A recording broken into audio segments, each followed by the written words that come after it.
Nous venons de terminer donc cette session sur le commerce et la digitalisation. Je pense que c'est un levier important de développement pour les pays africains.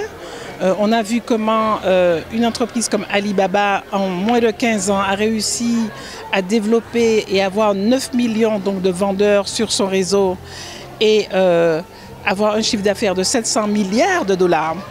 Contre une entreprise traditionnelle Ikea qui n'est toujours qu'à 42 milliards de dollars en 75 ans. Ce qu'on voit maintenant, c'est que tous les jeunes, il y a beaucoup d'idées de transformation donc, des produits. Et l'avantage des plateformes électroniques, c'est que ceux qui n'avaient pas accès au marché, tout d'un coup, ont accès au marché dans beaucoup de pays. Non seulement dans leur pays où ils opèrent, mais dans d'autres pays. Alors, ce qu'on demande, c'est que les autorités puissent accélérer la connectivité, parce qu'il faut qu'on ait accès. Bon, tout le monde dit qu'on a accès, mais il faut qu'on ait accès de façon fiable, mais surtout à un coût intéressant, parce que ça demeure quand même cher. Donc ça veut dire qu'il faut qu'il y ait plus de concurrence. Et on a vu donc depuis ce matin, on a dit qu'il faut qu'il y ait un plan de haut débit pour accélérer. Deuxièmement, il faut développer donc les systèmes de paiement digitaux. Et ici au Maroc, ce qui est heureux, c'est que le ministère des Finances, la Banque centrale travaillent ensemble pour faciliter l'interopérabilité des réseaux. Et c'est en train de monter en puissance, mais il faut aller beaucoup plus loin et beaucoup plus vite.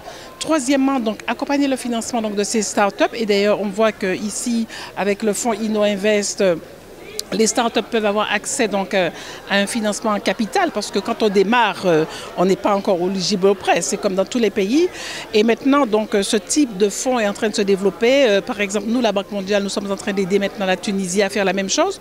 Donc, véritablement, c'est avoir une approche intégrée du gouvernement, comme ça a été dit, sur l'aspect des politiques, sur l'aspect de la mise en œuvre, parce que le potentiel est là dans l'agro-industrie, dans le tourisme, dans le textile, dans tous les secteurs, pour autant que vraiment il y ait une coordination et que ces plateformes viennent répondre aux besoins de tous les acteurs. Donc le moment pour l'action est là et c'est possible. Si je prends toujours le cas du Maroc où on est, pour l'instant on n'a qu'à peine 30% des Marocains qui ont accès à un compte bancaire et pour les femmes c'est la moitié. Donc avec les paiements digitaux, on a vu que tout le monde a accès maintenant de plus en plus accès aux paiements mobiles, un téléphone mobile. Et via ces nouveaux instruments, on peut faciliter les paiements digitaux. Et ce qui est en train d'être fait, ça demande qu'il y ait une interopérabilité des plateformes, des systèmes de paiement. C'est en train d'être mis en place. Et clairement, on sait que quand les femmes ont accès au financement, elles l'utilisent à bon escient. Elles peuvent développer des activités commerciales, elles peuvent développer des activités de transformation. On a vu qu'ici, par exemple, on a beaucoup de femmes qui produisent des tapis, qui produisent des produits de terroir, mais qui doivent monter en gamme en termes de quantité, de qualité. Et véritablement, comme on l'a dit, la plateforme digitale permet immédiatement d'accéder à beaucoup plus de marchés, à beaucoup plus de clients, non seulement dans le pays, mais à l'extérieur, même se tourner vers l'exportation.